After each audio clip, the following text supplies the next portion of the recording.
মুসা নবী তুর পর্বতের কিনারে গিয়ে বলতেছে, আল্লাহ একলা একলা বসে থাকেন, আপনার ঘুম ধরে না? আল্লাহ বলে, মুসা তোর কি মনে হয়? বলে, একলা বসে থাকেন, যদি ধরে। আল্লাহ কয়, যা মুসা এক গিলাস পানি নিয়ে যা। মুসা এক গিলাস পানি নিয়ে আইছে। আল্লাহ বলে, ঘুম, মুসাকে ধর। ঘুম যখন মুসা নবীরে ধরছে, হাতের গিলাস পড়ে ভেঙে গেছে। আল্লাহ কয়, মুসা পানির খবর কি? মুসাকে, আল্লাহ তুমি জানো না আমার ঘুম আছে? তুমি পানি একবার কয়, ওই যে হেরান হেরালা, আর খবর নাই। আমার ঘুম ধরে পানি গিলাস পড়ে ভেঙে গেছে। আল্লাহ কয়, মুসা সামান্য সময় গিলাসকে তুমি ধারণ করতে পারলা না ঘুম থাকার কারণে। আমার যদি ঘুম থাকতো, কুল কায়নাত সব ভেঙে চুরমার হয়ে যেত। ধরে কান ঠিক কিনা? এই জন্য আয়াতুল কুরসির শুরুতে বলা হয়েছে, লা তাখুযুহু সিনাতাহু ওয়ালা নাউম। ঈমান যদি থাকে তাহলে সমস্ত মুসলমান বিশ্বাস করে বলতে হবে, কেউ না দেখলেও কে দেখতেছে? সাহাবারা জিজ্ঞাসা করলেন, ইয়া রাসূলুল্লাহ, এই ঈমান সম্পর্কে আমরা জানতে চাই। আল্লাহ রাসূল বললেন, ইকরার বিল লিসান, তাসদিক বিল জানান, আমল বিল আরকান, এরই নাম হলো ঈমান। রাসূল তিনটা কথা বলছে, ধরেন কয়টা? এক নম্বর খেয়াল করেন, ইকরার বিল লিসান, জবানে বলতে হবে লা ইলাহা ইল্লাল্লাহ, লা ইলাহা ইল্লাল্লাহ। একটু ঝাঁকি দেখুন, লা ইলাহা ইল্লাল্লাহ, লা ইলাহা ইল্লাল্লাহ। এটা হলো জবানে স্বীকার করা।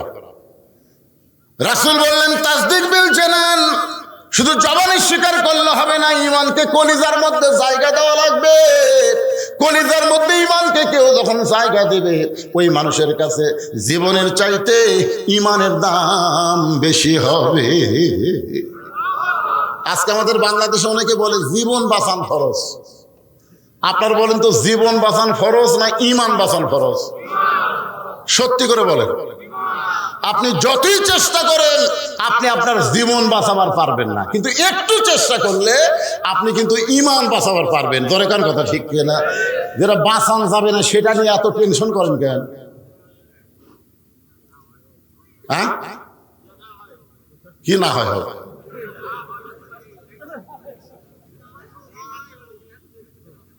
দরকার হলে জীবন দিব, কিন্তু বাতিলের সঙ্গে কোনো আপোষ করব না। জোরে কণ্ঠে উকিল বলতেছে, মতিউর রহমান নিজামীর নাম শুনছেন? ওনাকে বলতেছে, ভাই আপনার তো ফাঁসি কার্যকর হবে, আপনি একটা কাম করেন, রাষ্ট্রপতির কাছে বাঁচার দরখাস্ত লেখেন।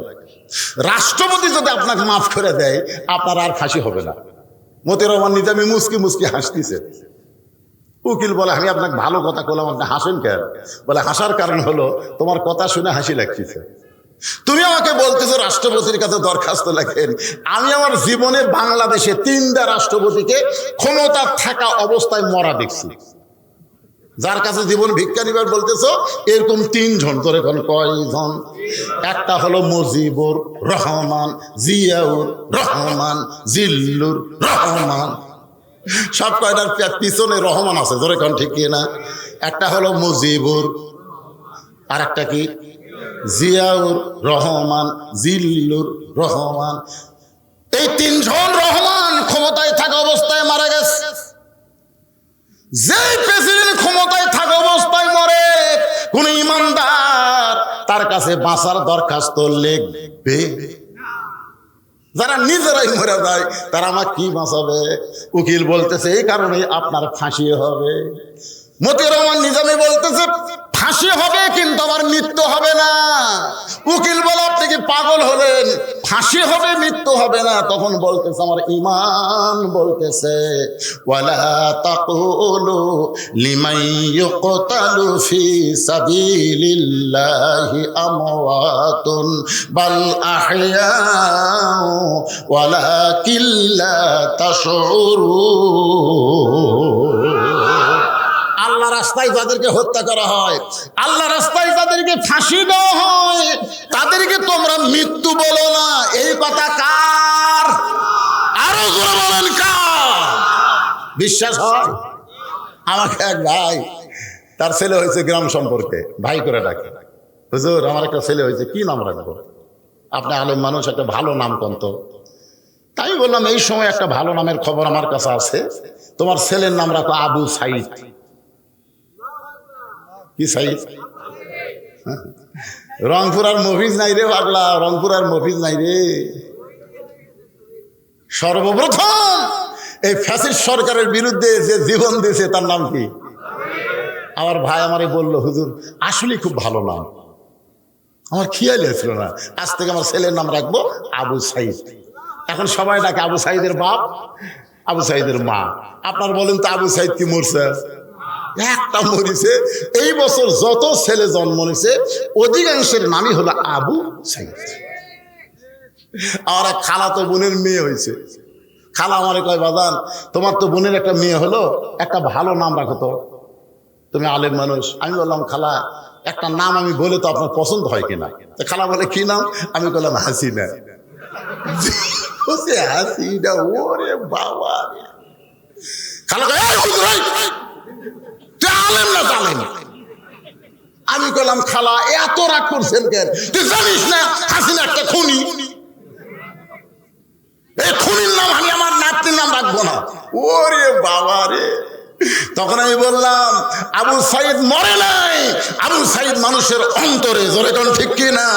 আর হাসিনার নাম ওরাও পৌঁছে গেছে, কেউ তার নাম রাখতে চাচ্ছে না। এখন আপনারা বলেন, আল্লাহ রাস্তায় যাদেরকে হত্যা করা হয় আল্লাহর কোরআন অনুযায়ী তারা কি মরে? আল্লাহ বলতেছেন তারা জীবিত। তাসদিক বিল জানান, কলিজার মধ্যে যখন ঈমান থাকবে ওই ব্যক্তি দরকার হলে মৃত্যুবরণ করবে, কিন্তু বাতিলের সঙ্গে আপোষ করবে না। তার কাছে জীবনের চাইতে ঈমানের দাম অনেক বেশি হবে। আপনাদের কাছে জীবনের চাইতে ঈমানের দাম বেশি মনে হয়, এরকম কারা কারা আছেন? একটু হাত তোলে আল্লাহকে দেখান তো দেখি। এ ভাই, এই খালি খালি হাত তোলেন না, একটু বুঝে শোনা তোলেন তো। এই দেখেন, মুরব্বী তোলেনি, মুরব্বী তোলেনি। আপনারা না বুঝাই তুললেন, মুরব্বী বুঝাই তোলেনি। না না, সেজন্য না, জীবনের চাইতে ঈমানের দাম বেশি না কম সেটা।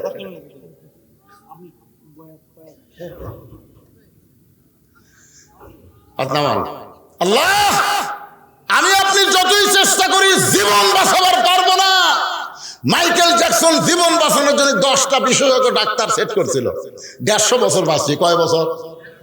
49 বছরই মরে গেল। কি বুঝলেন? কিন্তু একটু চেষ্টা করেন তাহলে ঈমান রক্ষা পাবে। তাসদিক বিল জানানের পরে আমল বিল আরকান, ঈমান অনুযায়ী আমল করা লাগবে, ঈমান অনুযায়ী আমল করা লাগবে। আপনার ঈমান কি চায় সেই অনুযায়ী আমল করবেন। আপনাদের কাছে আমার প্রশ্ন হলো, সূরা আসরের 2 নম্বর বিষয় হলো ওয়া আমিলুস সালিহাত। সব আমল করলে হবে না, নেক আমল করা লাগবে। আর নেক আমল করতে গেলে সুন্দর একটা পরিবেশ লাগবে। সব পরিবেশে নেক আমল হয় না। বর্তমান যেই পরিবেশে বাংলাদেশে চলতেছে, বাবা নামাজ পড়ে কিন্তু বেটা নামাজ পড়ে না। ধরে কোন কথা ঠিক কি না? পড়ে, বাবা নামাজ পড়ে, ফজরের নামাজ বাবা চেতন পায়, ছেলে চেতন পায় না। কারণ ছেলে 3টা পর্যন্ত আর্জেন্টিনার খেলা দেখছে, মেসি কিভাবে গোল করছে সব খবর ওর জানা আছে। কিন্তু আসসালাতু খায়রুম মিনান নাওম ছেলে শুনবার পায় না। কারণ 3টা পর্যন্ত চেতন থেকে যখন ঘুমায় যায়, ফজর আযান যখন কানের মধ্যে আসে ওর বিরক্ত লাগে। ও ল্যাপ টান দিয়ে মাথার উপরে রাখছে, পা কোন বার হয়ে থাকবে, পাও টানা বুকের কাছে নিয়ে আইছে। বাবা যাওয়ার সময় জানলা দিয়ে দেখে ঘরের মধ্যে বেটা নাই, মনে হয় ল্যাপের তলে চাউলের বস্তা লুকিয়ে থোছে। আপনারা বলেন তো, ল্যাপের তলে কি? চাউলের বস্তা। মানে মাথাও নাই, পাও নাই। বাবা আস্তে করে এসে ল্যাপের কোনা টান দিয়ে দেখে, ওরে বাবারে, ছেলের সাইজ ল্যাপের ভিতর, আর সকালবেলা সাইড ঠেবে কুত্তার সাইজ, একই সাইজ। আপনারা সকালবেলা সাইড ঠেবে শীতের দিন কুত্তা দেখছেন, আর আগা মাথা বোঝা যায়। এমন জিলাপির পেঁয়াজের মতন শুয়ে থাকে। আর যারা ফজর নামাজ বাদ দিয়ে ল্যাপের মধ্যে শুয়ে থাকে, এরকে সাইজ কিরকম? কথা কয় না বা, কথা কয় না রে। আমিলুস সালিহার উপর আলোচনা চলতেছে, কথা বলা লাগবে তো। নেক আমল করবার গেলে 1 নম্বর নেক আমল হলো নামাজ। যার নামাজ নাই তার ঈমান নাই। যার নামাজ নাই, লা সালাত লা ঈমান, যার নামাজ নাই তার ঈমান নাই। তাহলে যত আমল আপনি করবেন নেক আমল, তার মধ্যে 1 নম্বরের নাম কি? আরো জোরে, পুরুষের জন্যে পুরুষের জন্য 1 নম্বর হলো নামাজ। আর পর্দার অন্তরালে যারা শুনতেছে তাদের জন্য 1 নম্বর নেক আমল কিন্তু নামাজ না। মা বোনদের জন্য 1 নম্বর নেক আমল হলো পর্দা। মা বোনদের যদি পর্দা না থাকে ওই যতই নামাজ পড়ুক রোজা করুক কোনো কাম হবে না। মেয়েদের জন্য 1 নম্বর নেক আমলের নাম হলো পর্দা। পুরুষের জন্য 1 নম্বর নেক আমলের নাম হলো নামাজ। জোরে বলেন, পুরুষের জন্য 1 নম্বরের নাম কি? আর নারীদের জন্য 1 নম্বরের নাম কি? আমার মা বোনেরা যারা পর্দার অন্তরালে বসে আছেন, মা আপনারা অনেকেই বলবেন, হুজুর ফাতেমার ওয়াজ কেন ধরে না? ফাতেমার ওয়াজ কেন ধরে না? মেয়েরা আমাকে মাঝে মধ্যে মোবাইল করে বলে, হুজুর যত জায়গায় ওয়াজ করতে যাবেন ফাতেমার জীবন থেকে কিছু ওয়াজ করে শোনাবেন। কারণ আল্লাহ রাসূল বলেছেন, সাইয়্যিদাতুন নিসাই আহলিল জান্নাহ ফাতেমাতুজ জোহরা। নারীদের ভিতরে ফাতেমাকে জান্নাতি নারীদের নেত্রী বানাইছে কে? কোন আমলের কারণে? এটা বোঝা লাগবে। ফাতেমা কিন্তু নামাজের কারণে ডিগ্রি পায়নি, রোজার কারণে ডিগ্রি পায় নাই, এই ডিগ্রি পাইছে পর্দার কারণে। গভীর রাত্রে খাদিজাতুল কুবরা নবীর হাত ধরে কাঁদতেছে। আল্লাহ রাসূল বলে, খাদিজা কান্দার কারণ কি? বলে, হুজুর যে কোনো সময় মরে যাবো, যে কোনো সময় খাদিজার মৃত্যু হবে। তো মরার আগে খাদিজার কি কোনো খোঁজ খবরই নাই? আল্লাহ রাসূল খাদিজার কপালে একটা চুমা দিয়ে বলেন, খাদিজা আপনি কি জানেন এই দুনিয়াতে 10 জন পুরুষকে আল্লাহ জান্নাতের সার্টিফিকেট দিছে, 10 জন নারীকেও আল্লাহ জান্নাতের সার্টিফিকেট দিছে। সুবহানাল্লাহ বলেন। খাদিজা বলে, হুজুর আমি শুধু জানি 10 জন পুরুষকে আল্লাহ জান্নাতের সার্টিফিকেট দিয়েছে। 1 নম্বর আবু বকর, 2 নম্বর ওমর, 3 নম্বর ওসমান, 4 নম্বর আলী, 5 নম্বর আব্দুর রহমান ইবনে আওফ, 6 নম্বর জুবাইর, 7 নম্বর তালহা, 8 নম্বর সাদ ইবনে আবি ওয়াক্কাস, 9 নম্বর হলো আবু সাইদ, আর 10 নম্বর হলো ওবাদা ইবনুল জাররাহ। এই 10 জনই হলেন আশারে মুবাশশারা। রাসূল বলতেছে, খাদিজা খালি 10 জন পুরুষের নাম জানলে হবে না, 10 জন নারীকেও আল্লাহ জান্নাতের সার্টিফিকেট দিয়েছে। আল্লাহ রাসূল বললেন, পুরুষের মধ্যে 1 নম্বর হলো আবু বকর, আর নারীদের মধ্যে 1 নম্বর হলো খাদিজাতুল কুবরা। এই কথা যেই শুনছে মা খাদিজা চোখের পানি মুছতে মুচকি মুচকি হাসতেছে।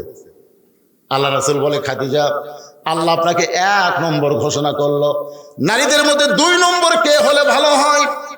কারণ খাদিজা হলেন আল্লাহর নবীর বিবি, আর বিবির সঙ্গে নবী একটু মশকরা পছন্দ করতেন। আমাদের নবী কিন্তু শুধু নবী না, বিবির কাছে যখন আসতেন তখন আর নবী থাকতেন না। সাল্লাল্লাহু আলাইহি ওয়াসাল্লাম। নবী বসে আছেন ঘরে, ইতিমধ্যে মা আয়েশা ঘরের মধ্যে ঢুকছে। নবী আস্তে করে উঠে দরজা জানলা বন্ধ করে দিচ্ছে। মা আয়েশা থরথর করে কাঁপতেছে। আল্লাহ রাসূল বলে, আয়েশা কাঁপো কেন? বলে, হুজুর আপনার জুতার পরশে আল্লাহর আরো ধন্য হয়ে গেছে। সেই ঘরে আয়েশা ঢুকছে, যদি কোনো বেয়াদবি হয় আল্লাহ রাসূল বলে, আয়েশা একজন নবীর জুতার পরশে আল্লাহর আরো ধন্য হয়েছে, একজন নবী। আয়েশা বলে, হুজুর আপনি তো সেই নবী। রাসূল বলেন, আমি সেই নবী ছিলাম রে, সেই নবী ছিলাম রে। আয়েশা বলে, এটা কেমন কথা? সেই নবী ছিলাম রে, বর্তমানে কি? বর্তমানে দরজা জানলা বন্ধ আছে। আমি আর নবী নই রে আয়েশা, আমি হলাম স্বামী, তুমি আমার বিবি।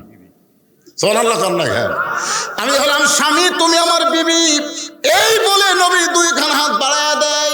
মা আয়েশা দৌড়ে এসে নবীর বুকের মধ্যে মাথা দিয়ে বলে, আল্লাহ আমার নবী শুধু বিশ্ব নবী না, আমার নবী হলেন পৃথিবীর 1 নম্বর স্বামী। এই কথা যেই মা আয়েশা কছে, আল্লাহ নবী আস্তে করে দেখ আমার দিকে দেখেন, এই ডান হাতখানা বুকের উপর একটা চাপা দিছে, পিঠের উপর একটা চাপা মারছে। কি মনে করতেছে নিজের বউকে বুকের মধ্যে চাপা মারবেন? যেই বুকে চাপা মারছে সঙ্গে সঙ্গে আল্লাহর আরশ খুশি হয়ে আল্লাহ বলতে, এই জিবরাইল যাও নবীর কাছে গিয়ে খোঁজ খবরই দাও। ফেরেশতা জিবরাইল নবীর কাছে এসে বলতেছে, রাসূলুল্লাহ আপনি ঘরের মধ্যে কি আমল করতেছেন আমি জানি না, তবে আল্লাহর আরশ খুশি হয়ে আল্লাহ ঘোষণা করলেন, হুন্না লিবাসুল লাকুম ওয়া আনতুম লিবাসুল লাহুন্না। স্বামী হলো বিবির পোশাক, বিবি হলো স্বামীর পোশাক। সাল্লাল্লাহু মাশাআল্লাহ। নিজের বউকে বুকের মধ্যে নিয়ে একটু পিঠের উপর ঠাসি মারবেন, তাই বাবা অন্য কাউকে তার মারেন না। তারা বুঝলেন? হ্যাঁ, এখন আবার বাংলাদেশে 14 ফেব্রুয়ারি পালন হয়তো অন্য কাউকে মারার অভ্যাস করছে। একটু মনোযোগ দেন। আল্লাহ রাসূল বললেন, খাদিজা আপনি যদি নারীদের মধ্যে 1 নম্বর জান্নাতি হন, তাহলে 2 নম্বর কে হলে ভালো হয়? আপনার বলেন তো, আল্লাহর নবী জানে কি জানে না? এদের এখন জানে কি জানে না? সবাই জানার আগে আল্লাহর কথা সবাই জানার আগে জানি কে? নবী। এই জন্য তাহেরি একটা গান গাইছে, আল্লাহর ধন নবীরে দিয়া, আল্লাহ আছে গায়েব হইয়া। এই পর্যন্ত যদি তাহেরি বলতো আমরা কোনো দোষ পাইতাম না। আল্লাহর ধন নবীরে দিয়া, আল্লাহ আছে গায়েব হইয়া, আল্লাহর কোরআন নবীরে দিয়া, আল্লাহ আছে গায়েব হইয়া, ঠিকই আছে। কিন্তু তাহিরি এরপরে যেইটা কইছে নবীর ধন খাজানিয়া, এইটা ঠিক না। কারণ নবীর ধন শুধু একটা খাজানা, নবীর ধন পেয়েছে আলেম ওলামারা, জোরে কোন কথা ঠিক কি না?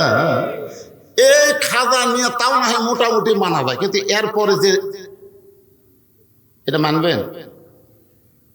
নবীর ধন খাজা নিয়ে শুয়ে আছে আজমিরে, কেউ ফিরে না খালি হাতে, খাজা রে তোর দরবারেতে। দুই একজন নাউজুবিল্লাহ করলেন, কারণ সবাই কোয়া যায় না। কেউ ফিরে না খালি হাতে, আল্লাহ তোমার দরবারেতে। ধরে কোন কথা ঠিক কিনা? খাজা না আল্লাহ।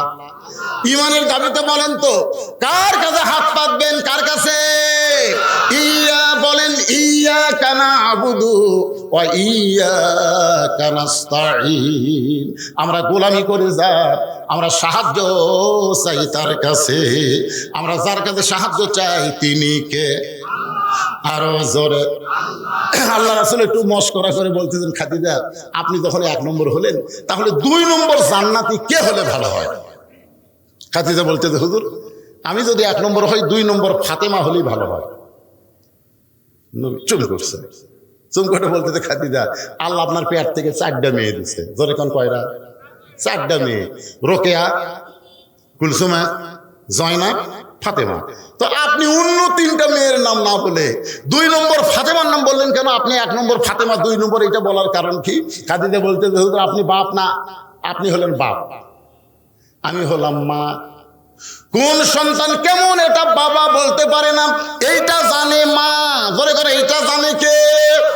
বাবা আনন্দে মাতিয়া সাগরে ভাসাইয়া, সেই যে চইলা যায় খবর লয় না, মাজন ধরে উদরে কতই কষ্ট করে, 10 মাস পরে পায় প্রসবের বেদনা, এমন দরদি ভবে কেউ হবে না আমার মা গো।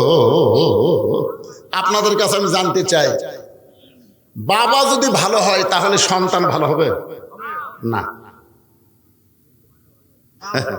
বাবা ভালো হলে সন্তান ভালো হবে না রে পাগলারা। মা যদি ভালো হয় সন্তান আল্লাহর ওলি হয়। জোরে কোন কথা ঠিক কি না? যার প্রমাণ হলো ইয়াকুব নবী। ইয়াকুব নবী একদিন নির্জনে বসে আল্লাহর কাছে কাঁদতেছে, আল্লাহ আমি নবী হয়ে সন্তান জন্ম দিলাম 12টা। জোরে কোন কয়টা? তো 2টা সন্তান এত ভালো, এই 10টা এত খারাপ কেন? আমি নবী হয়ে জন্ম দিলাম। আল্লাহ কয়, ইয়াকুব তোমার বউ কয়টা? একু বলতেছে, আল্লাহ আমার বউ 2টা। তোমার যে বউ ভালো সেই বউয়ের পেট থেকে বনিয়ামিন ইউসুফের জন্ম হয়েছে, এই 2 সন্তান ভালো। আর তোমার যে বউ খারাপ, ওর পেটের মধ্যে 10টা মালবার আছে, এরা হলো খারাপ। এখান থেকে প্রমাণ হলো সন্তান ভালো হতে গেলে বাবা ভালো হওয়া লাগবে না, সন্তান ভালো হতে গেলে মা ভালো হওয়া লাগবে। জোরে কোন কথা ঠিক কি না? খ্রিস্টান নেপোলিয়ান বলেছে, তোমরা যদি ভালো একটা সন্তান চাও তাহলে ভালো একটা মায়ের দরকার। পর্দার অন্তরালে যারা বসে আছে এরা কারা? এই মায়েদের জন্য একটু ওয়াজ করতেছি, কি মন খারাপ হচ্ছে? একটু মনোযোগ দিবেন। আল্লাহ নবী বললেন, খাদিজা আপনি কি বুঝাবার চাচ্ছেন? খাদিজা বলতেছে, ইয়া রাসূলুল্লাহ আমার 3টা মেয়ে যখন জন্ম নিয়েছে পরপর আমি প্রসব বেদনা পাইছি, কিন্তু আমার ফাতেমা যখন জন্ম নিয়েছে, ওই আল্লাহর শপথ করে বলতেছি আমি খাদিজার কোনো প্রসব বেদনা হয়নি।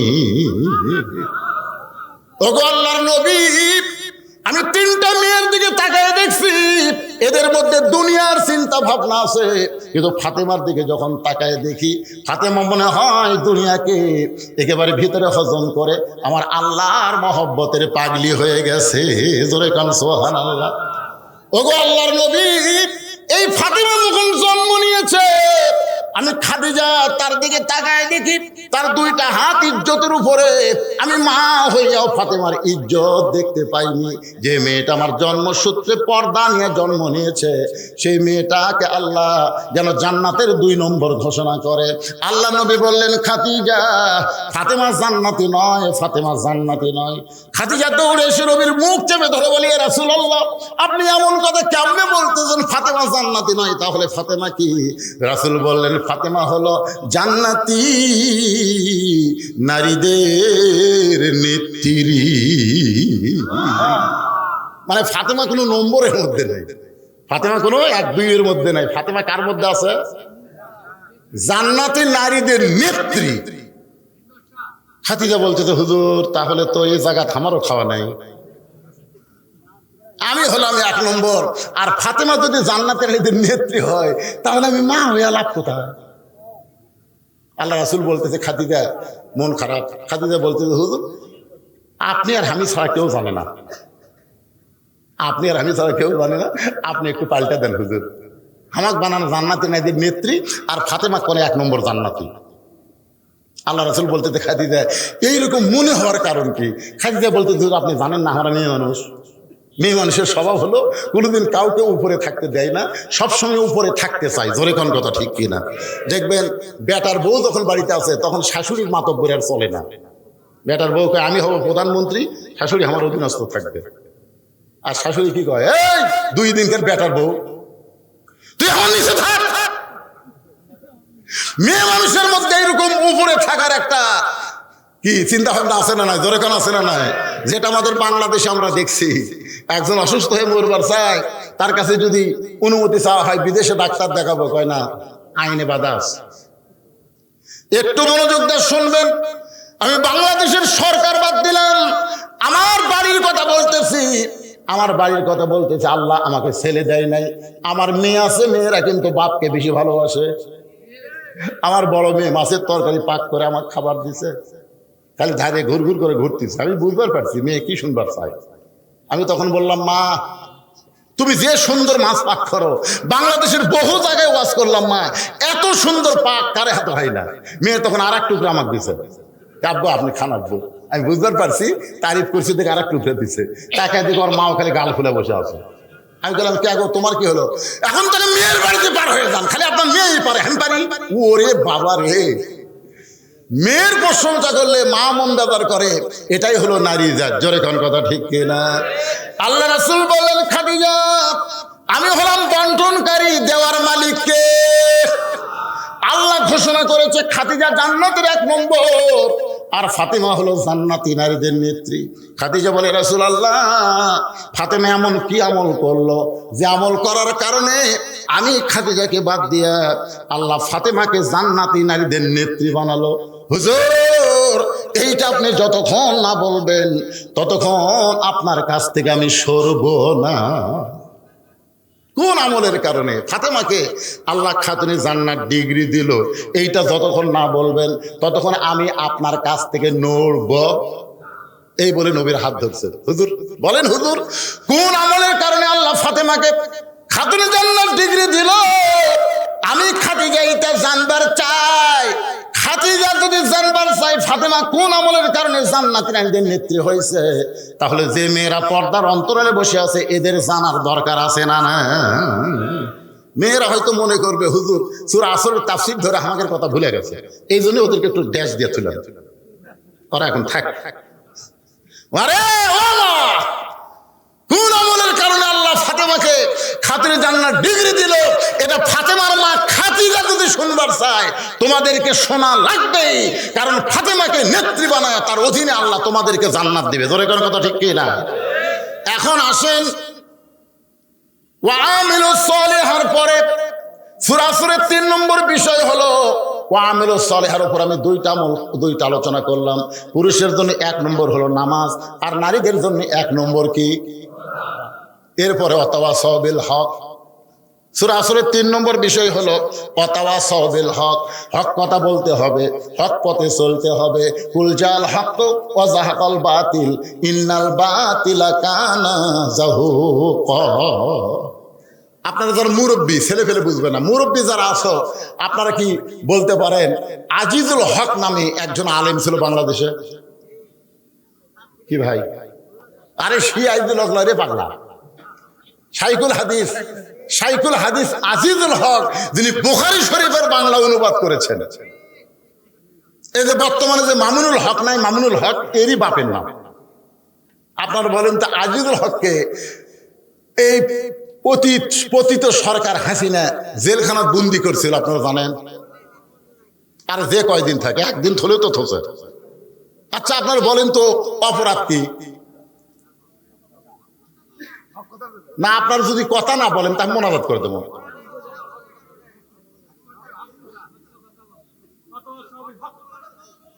আমি কিন্তু অতাওয়া সওয়াবিল হকের উপরই তাফসীর শুরু করছি ভাই। ফাটাফাটি ওয়াজ করা লাগবে, বুঝেন না কেন? হক হক, কে বেজার হলো কে খুশি হলো এইটা দেখলে হবে না, কোরআনের হক কথা বলাই লাগবে। জোরে কোন ঠিক কিনা? বলতেই হবে। হ্যাঁ খুব খেয়াল করবেন। আচ্ছা আপনারা বলতেছেন হক পথে থাকার কারণে অন্যায়ভাবে তাকে জেলখানায় বন্দি করছিল। মামুনুল হকের অপরাধ কি?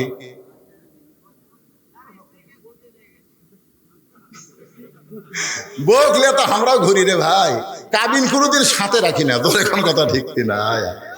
আমি আপনাকে বোঝানোর জন্য বলতেছি আজিজুল হক, মামুনুল হক, ওয়াতাওয়াসাউ বিল হক, কুল জাল হক ওয়াজাহাকাল বাতিল ইন্নাল বাতিলা কানা যাহুকা।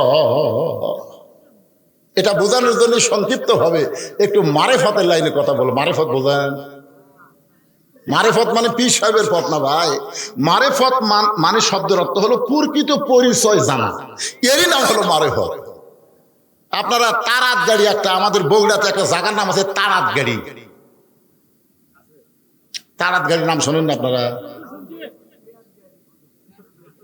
বেয়াত গাড়ির পাশেই তারাত গাড়ি, একে বেয়াত গাড়ির সাথে লাগানা তারাত গাড়ি। ধরে কোন কি গাড়ি? তারাত গাড়ির একটা পাগলা ছিল, নাম হলো হাবো পাগলা। জোরে কোন কি পাগলা? হাবো পাগলা। হাজার হাজার মানুষ খাওয়া দাওয়া করতেছে, হাজার হাজার মানুষ খাওয়া দাওয়া করতেছে, আর ওই পাগলা ওই অনুষ্ঠানে ঝাড়তে যাচ্ছে। যাওয়ার সময় পাগলা বলছে মানুষ নাই রে, মানুষ নাই রে, মানুষ নাই। তো যারা খাওয়া দাওয়া করতেছে তারা সবাই বলতেছে পাগলে কিনা বলে, ছাগলে কিনা খায়। ওরা খালি সমানে মারতেছে, খাচ্ছে, ওরা ওই পাগলার কথা ধরেনি। কিন্তু এক ব্যক্তি খাতে খাতে চিন্তা করছে মানুষ নাই, তাহলে আমরা কি? ওই আবার এই কথাটা ধরেছে, ওর কাছে কথাটা হক মনে হচ্ছে। কি মনে হচ্ছে? হক। মানুষ নাই রে, মানুষ নাই, তাহলে আমি কি রে? যে যাচ্ছে আর বলতেছে মানুষ নাই রে, মানুষ নাই, তাহলে আমি কি রে? যারা ধরেনি এর কোনো সমস্যা আছে? এরা সমানে মারতেছে, খালি আলু ঘাটি গোস্ত দিয়ে সমানে মারতেছে, ধরেছে, ওর আর খাওয়া নেই। ওই আস্তে করে উঠে, আমি কিন্তু মারেফত দিয়ে বলতেছি, একটু মনোযোগ দিয়ে শুনতেন, আস্তে করে উঠে পাগলার কাছে গেছে। কে রে পাগলা? এই পাগলাই, তুই যে কইলি মানুষ নাই, মানুষ নাই, তো মানুষ নাই, হাজার হাজার মানুষ খাচ্ছে, আর কি? পাগলা বলতেছে কেউ তো ধরেনি, তুই ধরলু কে? এই সবাই তো খাচ্ছে, তুই উঠলু কে? তো বলতে তো ভাই আমার ভিতরে একটু চিন্তা হচ্ছে, মানুষ নাই তাহলে আমি কি? তুই যখন বুঝবার চাচ্ছ তুই কি? তো লিয়ে গেছে এক সাইডে, এরকম বাম হাত আলোক করছে, ওই তলদা তাকায় দেখে 15-20 জন মানুষ বাদ ভাগে সব শিয়াল কুত্তে। তখন বলতে থাকে ভাই কি দেখলাম? ভাই যা দেখতিস, দেশাইল কলিকাল ভেড়া চাটে বাঘের গাল, আসল কথা বললে তুমি ধরা পড়বা রে, আসল কথা বললে তোমায় মারবে রে। সবাই বলেন দেশাইল কলিকাল ভেড়া চাটে বাঘের গাল, মাকে বলে কুটনি বুড়ি বউ সোনার সান রে, বউ সোনার সান। মাকে কি বলে? কুটনি বুড়ি। বউ কানে কানে কছে তুমি যখন বাহিরে যাও, ব্যবসা করবার যাও, চাকরি যাও, তোমার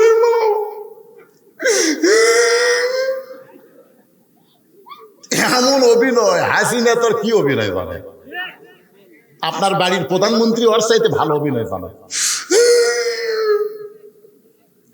কান্দে চোখের পানি বের করে কপাল ভিজে দিচ্ছে, গাল ভিজে দিচ্ছে। স্বামী গাই চুপ কর, চুপ, তুমি জানো না গো এই বুড়ি আমার কলজাটা আগুন ধরেছে। ওগো লক্ষ্মীটি, আমি আর এই বুড়ির সঙ্গে থাকবার চাই না।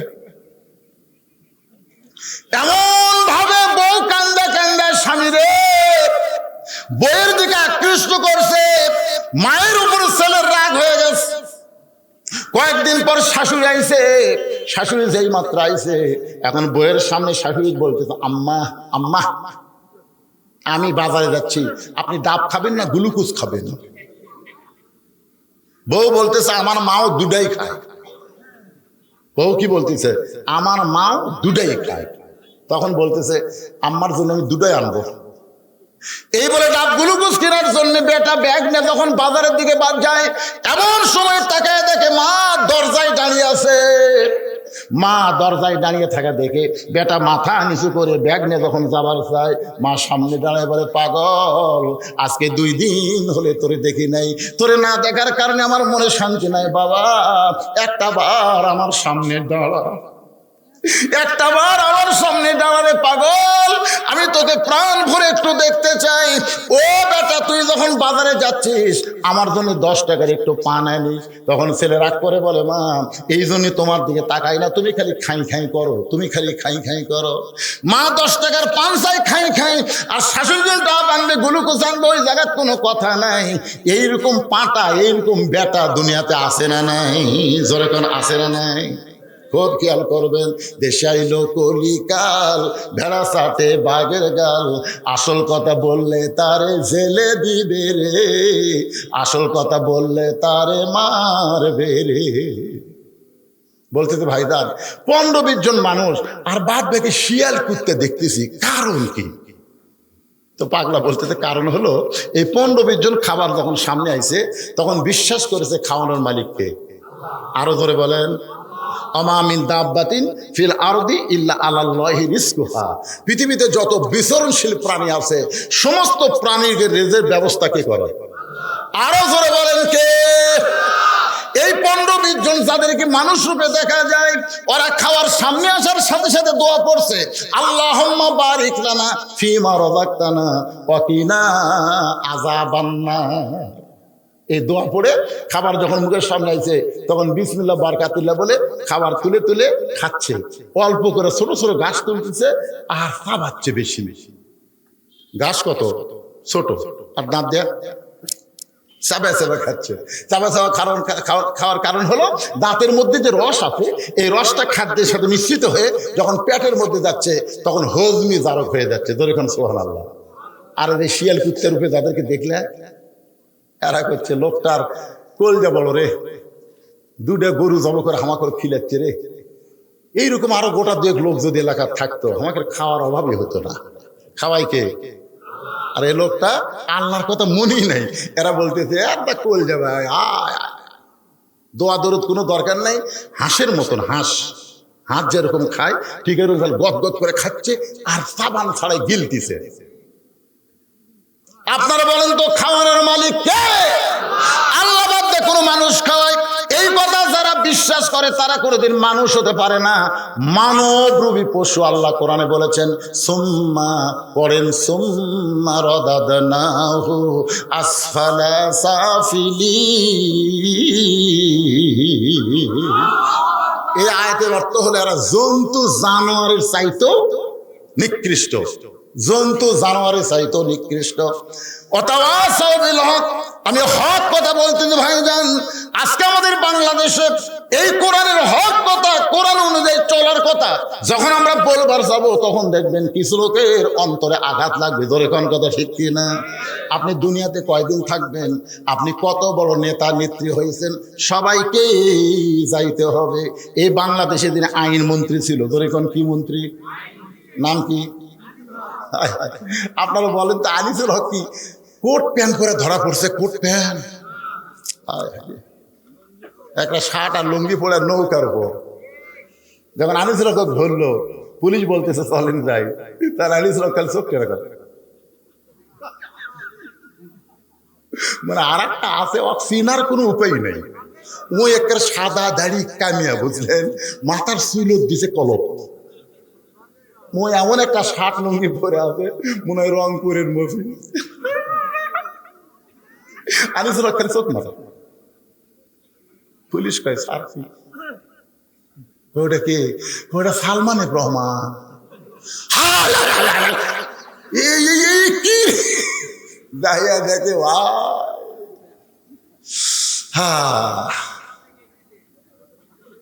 কি বুঝতেছে?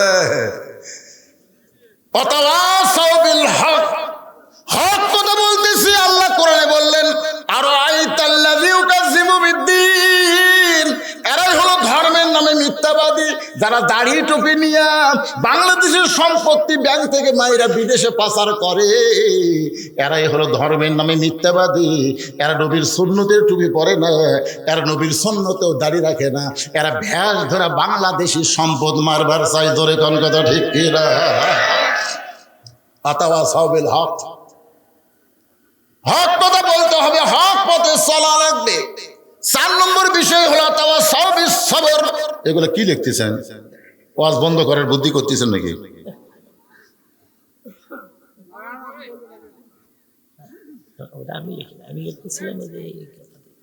আজানের সময় কুকুর কেন ঘেউ ঘেউ করে? আপনাকে এলাকা করে আজান সময়?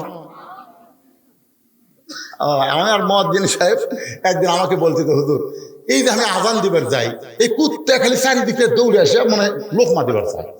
এখানে মসজিদের জানলার কাছে আমার হুজুর এইটা কুত্তার করার কারণ কি?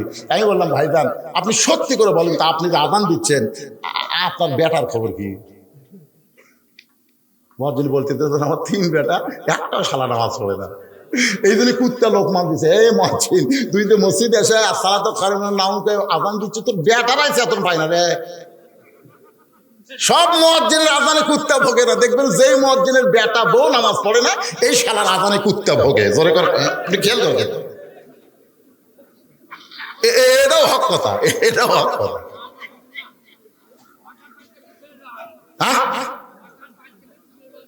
কিসের পারতে পারতে যায় ওইগুলো বাজে কথা। মুয়াজ্জিনের বউ বেটা, বেটার বউ নামাজ পড়ে না, এই জন্য কুত্তা লোকমা দিছে। আপনি খবরদার কুত্তার দোষ ধরবেন না। ইমাম মালিক যখন বলেছে একটা বেনামাজি কুত্তার চাইতো জঘন্য, এ কথা বলার, এই কথা যেই বলছে একটা বেনামাজি যা কুত্তাও তাই, কথা বলার সঙ্গে সাথে 4-5টা কুত্তা হয়েছে, আচ্ছা ভেউ ভেউ করতেছে। ইমাম মালিক বললেন এই কুত্তা কি খবর চাই রে? কুত্তা বলবার চাচ্ছে হুজুর একটা বেনামাজিকে হানে। আপনি কি কোরআন আয়াত পড়েন নাই? সুম্মা রাদাদনাহু আসফালা সাফিলিন, যারা বেনামাজি হয় তারা পশুর চাইতো জঘন্য, বেনামাজি বান্দা তারা কুত্তার চাইতো খারাপ তারা। এই কথা যেই ইমাম মালিক বললো কুত্তা চারটে চলে গেল। তার মানে কি বুঝতেছেন? কুত্তা কি জন্য আসে বোঝেন না? হ্যাঁ, পরে কথা আরো বলতেছি। এখানে আর একটা আমাকে স্লিপ দিছে হুজুর, এই বেশি লম্বা চড়া কোনো আদায় না, 2 মিনিটের মধ্যে আপনি আদায় কমপ্লিট করবেন। 2 মিনিট। এই মসজিদের সব কিছু আছে, মাহফিলের খরচ বাবদ আপনাদের কাছে একটু ব্যাগ যাবে ভাই। আপনাদের কাছে ব্যাগ যখন যাবে 1 টাকাও দিবেন না, এরকম নিয়ত করে কারা বসে আছেন? হাত তোলেন তো, যে হুজুর আপনার যতই ব্যাগ টাকা আপনি দিবেন না, বুঝবার পারেন 1 টাকাও দিবেন না, এরকম কে বসে আছেন? হাত তোলেন তো। সবাই দিবেন ইনশাআল্লাহ। কারা কারা 10 হোক 20 হোক 50 হোক ব্যাগকে খালি ফেরত দিবেন না, কারা কারা দিবেন তারা একটা হাত তোলা। আল্লাহ দেখেন তো দেখি যারা দিবেন কে কে হাত তোলেনি রে? মাশাআল্লাহ মাশাআল্লাহ, হাত নামান। আচ্ছা ঠিক আছে। এই ব্যাগওয়ালা ভাই কুটি রে, সোনার চানেরা কুটি বাবা, যাও পিছন দিক থেকে ধরো বাজান, পিছন দিক থেকে ধরো, যাও যাও পিছন দিক থেকে ধরো। আমার মা বোনদের মধ্যে কে আদায় করবে? মা বোনদের মধ্যে হ্যাঁ মহিলারা আছে, মা বোনদের মধ্যে আদায় করার। আমার মায়েরা আপনাদের আজকে অনেক ওয়াজ করছি, মা আরো ওয়াজ বাকি আছে। খাতিজা বসে আছে, মনে আছে না ভুলে গেছেন? এই খাতিজা বসে আছে, মনে আছে না ভুলে গেছেন? বলবো তো, ওটাই কমন। অতা সব সবর শোনা লাগবে না, হ্যাঁ সব কমপ্লিট করে দেবো ভাই। আমি ঢাকার থেকে আসিনি, সোনার চান আমি বগলে দিই সবাই, হ্যাঁ অসুবিধা নেই। এই দেন দেন ব্যাগের মধ্যে দেন, 10, 20, 50, 100 টাকা যে যা পারেন আল্লাহর রাস্তায় দেন। এই যুবকেরা গান বাজনা না করে তাফসীরুল কোরআন মাহফিল করেছে, খুশি না বেজার? খুশি হয়ে শুকরাতান দেন। 10 টাকা দেন, 20 টাকা যাই যা পারেন আল্লাহর রাস্তায় দিয়ে দেন।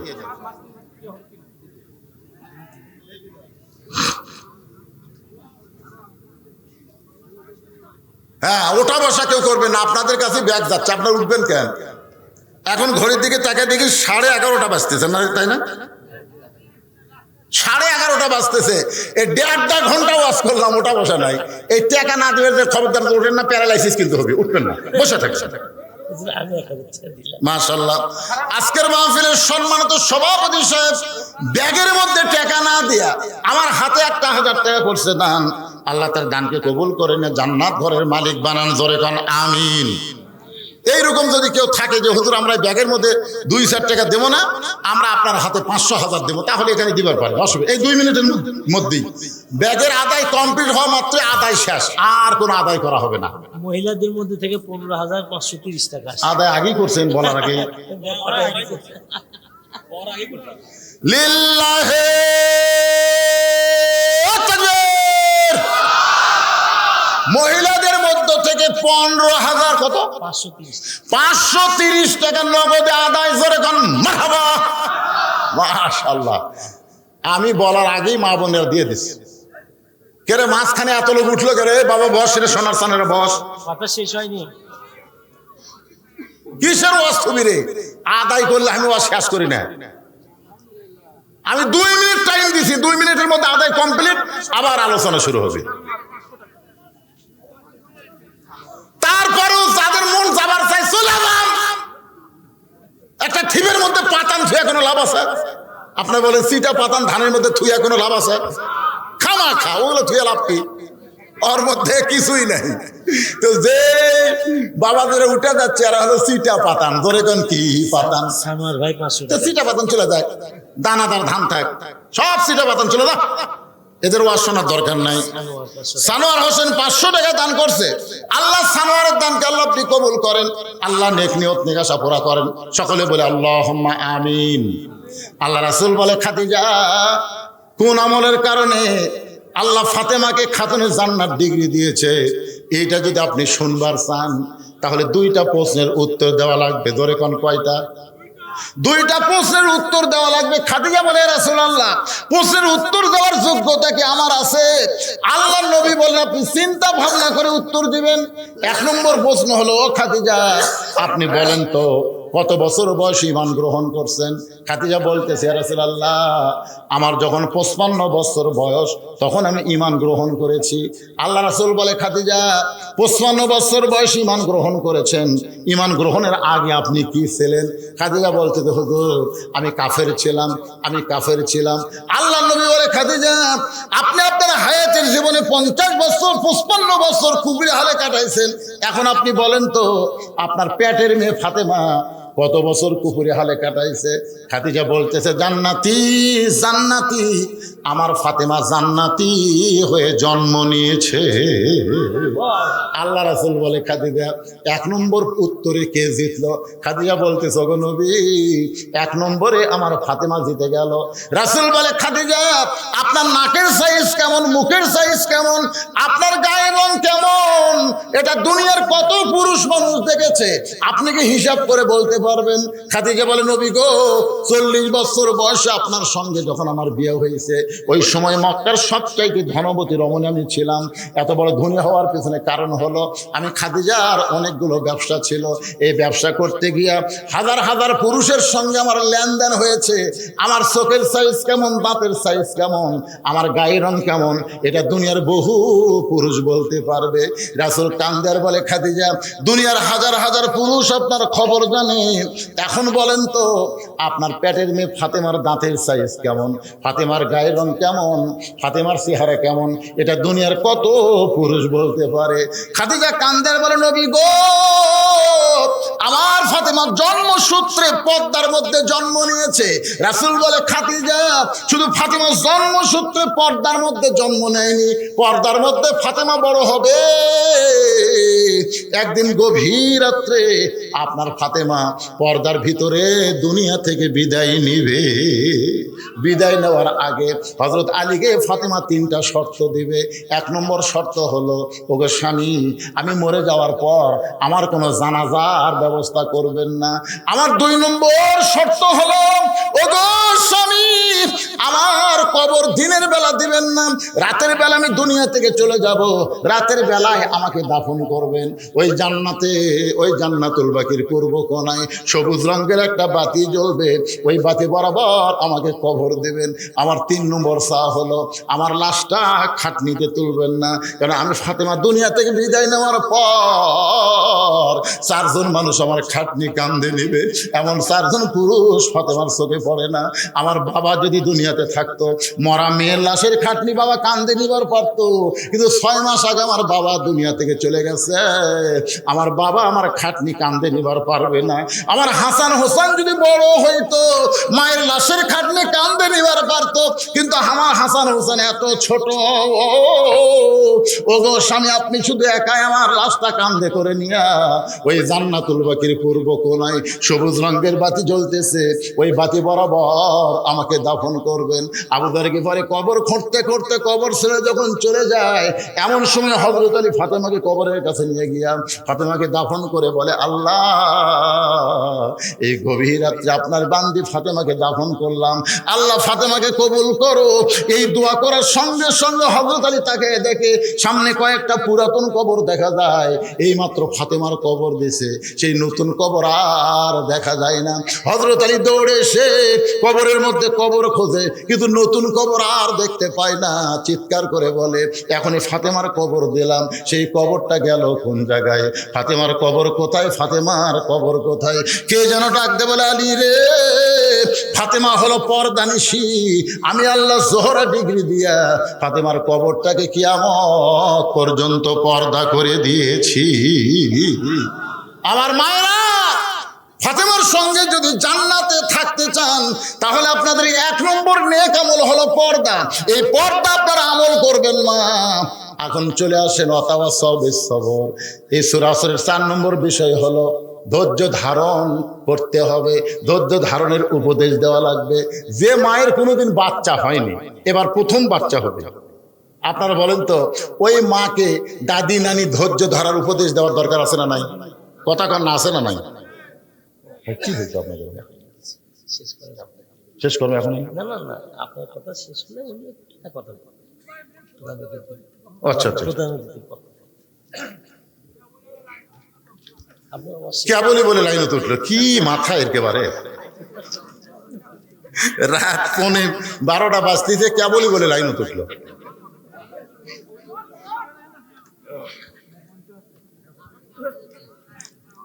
না না, 4 নম্বর বিষয় বাকি আছে। না না, হ্যাঁ, 1 নম্বর কি? ঈমান। দরকার 1 নম্বর কি? 2 নম্বর হলো আমলুস সালেহা। আমলুস সালেহার মধ্যে পুরুষের 1 নম্বর কি, আর নারীদের 1 নম্বর কি? ওয়াতাওয়াসাউ বিল হক। হকের উপর যা বলছি। এখন সবরের উপর কথা চলতেছে। তো এখন মেয়েটার প্রথম বাচ্চা হবে, বিয়ে হওয়ার পরে প্রথম বাচ্চা হবে, সেই মেয়েটাকে ধৈর্য ধারণের উপদেশ দেওয়ার দরকার আছে না নাই? দাদি নানি বলতেছে, তুই তো বাচ্চা ফেরত নিলি রে, এই বাচ্চা হওয়ার সময় যা হবি ভাই, না দাই কি হবে, এই যাই হোক, যা হই হোক, ধৈর্য ধারণ কর, কারণ বাপের পায়ের তলে জান্নাত না, মায়ের পায়ের তলে জান্নাত। জোরে কান কথা ঠিক কিনা? তোর পায়ের তলে সন্তানের জান্নাত রে পাগলি। বাপের তো কোনো কষ্ট নাই, কষ্ট হলো মায়ের, আর মায়ের পায়ের তলে সন্তানের জান্নাত। তাই ঠিকই তো তাই। দাদি বলতেছে, শোন, রাসূল মায়ের কথা 3 বার কইছে, বাপের কথা কয়বার? তুমি খেদমত করবা কার? মায়ের। খেদমত করবো কার? মায়ের। খেদমত করবো কার? মায়ের। এরপরে বলি ইয়া রাসূলুল্লাহ, এরপরে খেদমত। আল্লাহ রাসূল বলেন, তোমার বাবার এজলেস বসো। 3 বার মায়ের কথা কইছে, রাসূল বসতে বলে নাই। আর বাবার কথা 1 বার বলি, রাসূল কি করলেন? বসো। একটু ধৈর্য ধর, একটু ধৈর্য ধর। প্রসব বেদনা যেদিন শুরু হয়েছে, সঙ্গে সঙ্গে মেয়েটা চিল্লায় বলতে, বিষ খাবো, গলার দড়ি দিব, মরে যাবো, এই জীবন আর আমি রাখবো না, এত কষ্ট আমার সহ্য করা যায় না।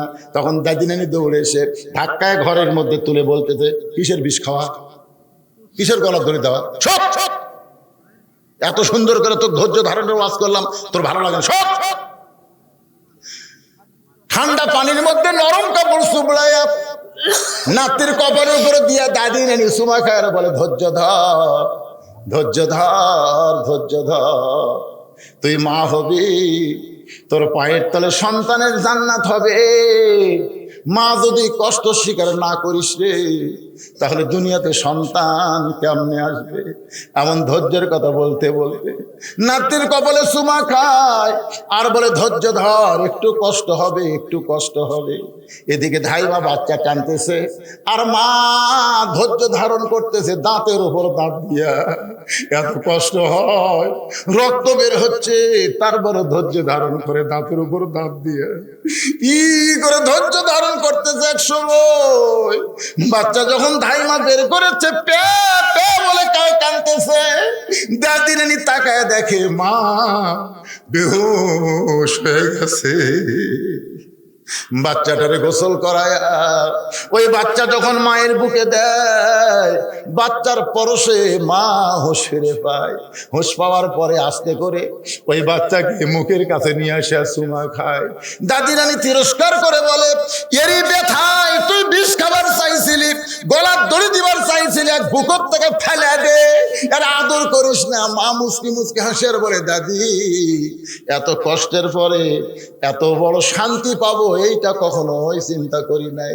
আজকে এত কষ্ট, প্রায় 2000 ছাত্র জনতা জীবন দিল, অনেক ইসলামী নেতাকে ফাঁসির মঞ্চে নিয়ে গেল, কারো হাত হারালো, কারো চোখ হারালো। আজকে দেখেন অনেকেই পঙ্গু হয়ে গেল। এত কষ্টের পর, কত রক্ত, এত কষ্টের পরে আমরা সবাই চাই মা যেমন তার সন্তানকে বুকে পাইয়া সব কষ্ট ভুলে গেছে, আমরাও ভুলে যাব বাংলার জমিনে আল্লাহর কোরআন দিয়া যখন রাষ্ট্র চালু হবে। আল্লাহ আমাদের সকলের জীবনে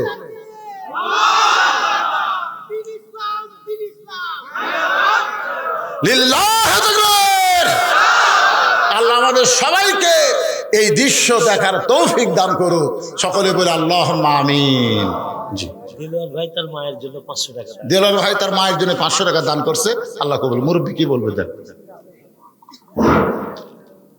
আলহামদুলিল্লাহ।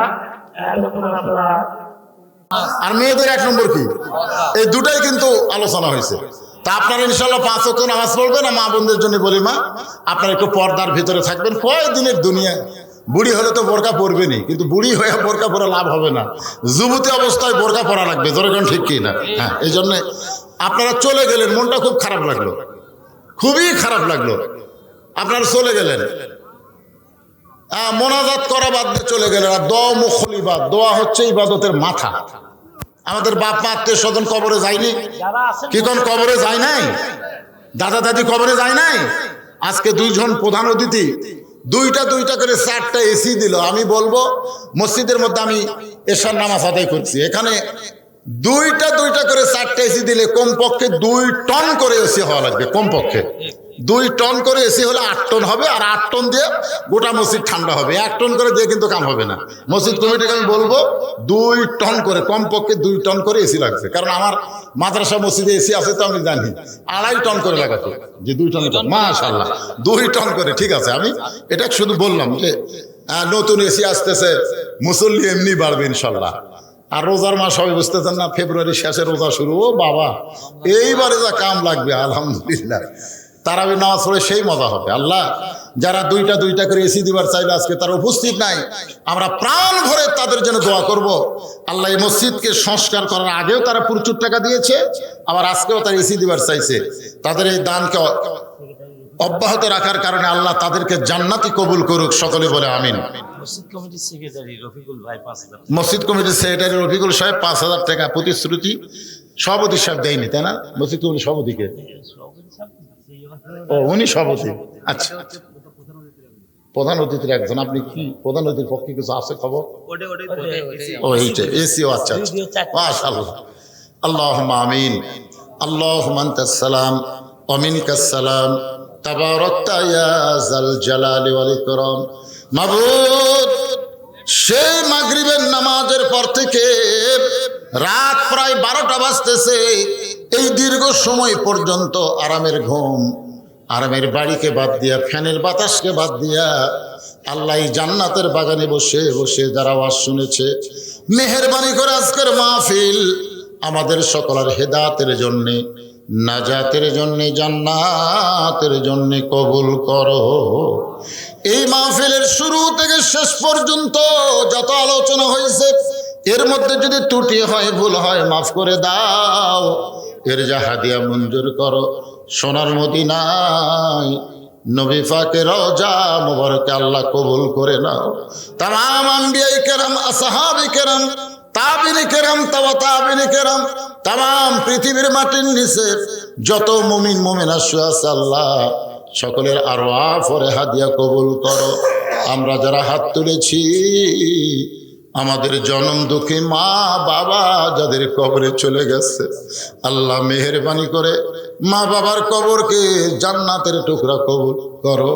আমাদের দাদা দাদি, নানা নানি, আত্মীয় স্বজন, শ্বশুর শাশুড়ি যাদের কবরে গেছে আল্লাহ কবরবাসীদের মাফ করে দাও। আল্লাহ তোমার মসজিদকে লক্ষ্য করে এত সুন্দর আয়োজন যারা করেছে আল্লাহ মেহেরবানি করে তাদের সকলকেই জান্নাতি কবুল করো। আল্লাহ আমি দোয়া করি এই পদ্মপাড়ায়, পশ্চিম পাড়া না, পশ্চিম পাড়ার সমস্ত যুবকগুলোকে, পুরুষগুলোকে 5 ওয়াক্ত নামাজ মসজিদে জামাতের সঙ্গে আদায় করার তৌফিক দিও। আল্লাহ যেই যুবকেরা আজকে রক্তের গরমে রাস্তায় ঘুরতেছে, এই যুবক একদিন বুড়ো হবে, আমরা কে কখন মরবো জানি না আল্লাহ। তাই তোমার দরবার আরজ করি আল্লাহ, মসজিদের উন্নয়ন হলো, মুসল্লি কালেকশন, এই যুবকগুলো সকল যুবককে আল্লাহ 5 ওয়াক্ত নামাজি কবুল করো। আমার মা বোনদেরকে পর্দানিশি কবুল করে মা ফাতেমার চরিত্র দান করো। আল্লাহ আজকে মসজিদ কমিটির সম্মানিত সভাপতি, তাই আল্লাহ আমি শুনলাম 80-র নিকটে তার বয়স চলে গেছে, তার 2 জন প্রধান অতিথির পক্ষ থেকে তিনি ঘোষণা করলেন 4টা এসি তারা দান করবে। আল্লাহ গো, আমাদের কাছে নাই, দূর থেকে দান করেছে, আল্লাহ তাদের দানগুলোকে জান্নাতের বিনিময় কবুল করো।